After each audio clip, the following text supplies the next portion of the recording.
know, every time I go on one of these flights to rescue Zoe, I remember the summer we almost lost her. She was 3 years old. It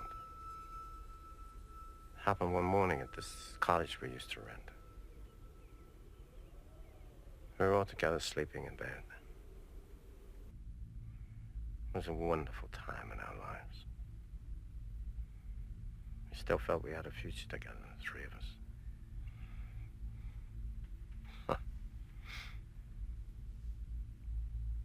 Did you ever visit that cottage?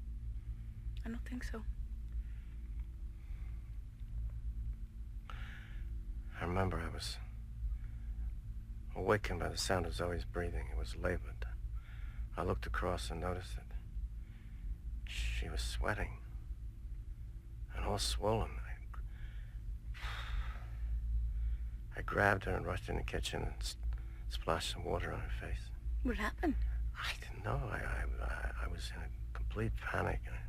I guess she'd been bitten by some insect, but there was no doctor. The nearest hospital was 40 miles away, and she was continuing to swell up.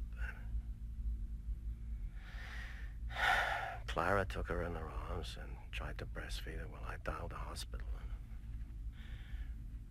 I finally got a doctor.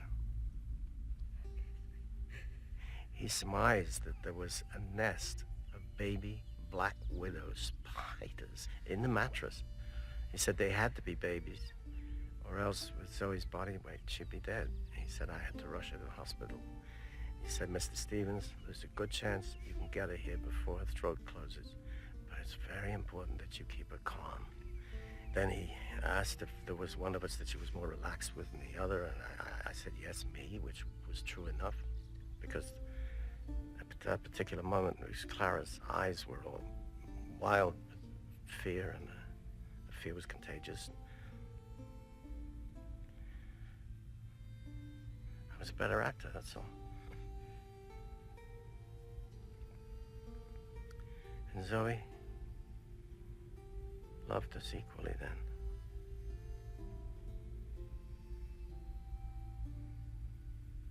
Just that she hates us both equally now.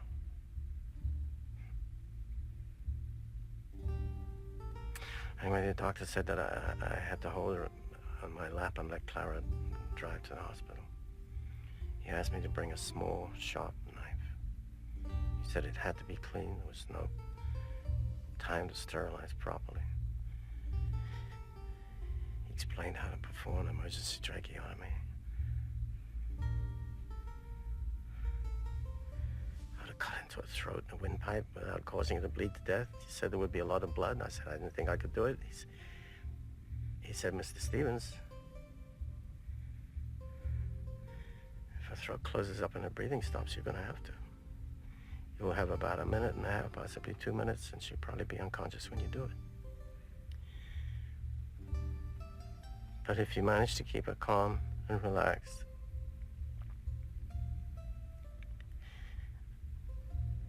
not let her little heart beat too fast,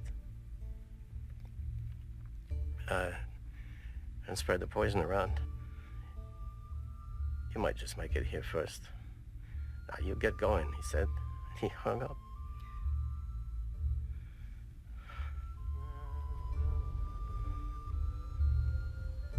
It was an unforgettable drive.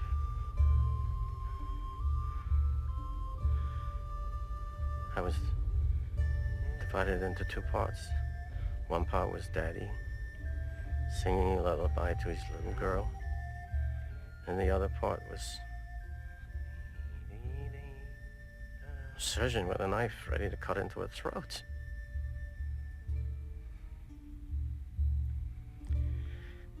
I waited for the second Zoe's breath stopped to make the incision.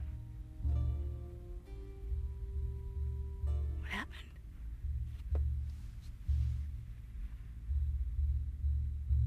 What happened? Oh, nothing. We got to the hospital in time. I did not have to go as far as I was prepared to go.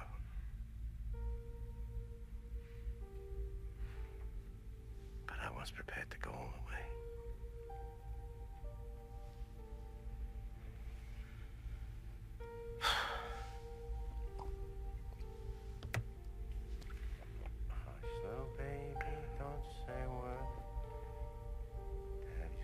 fine.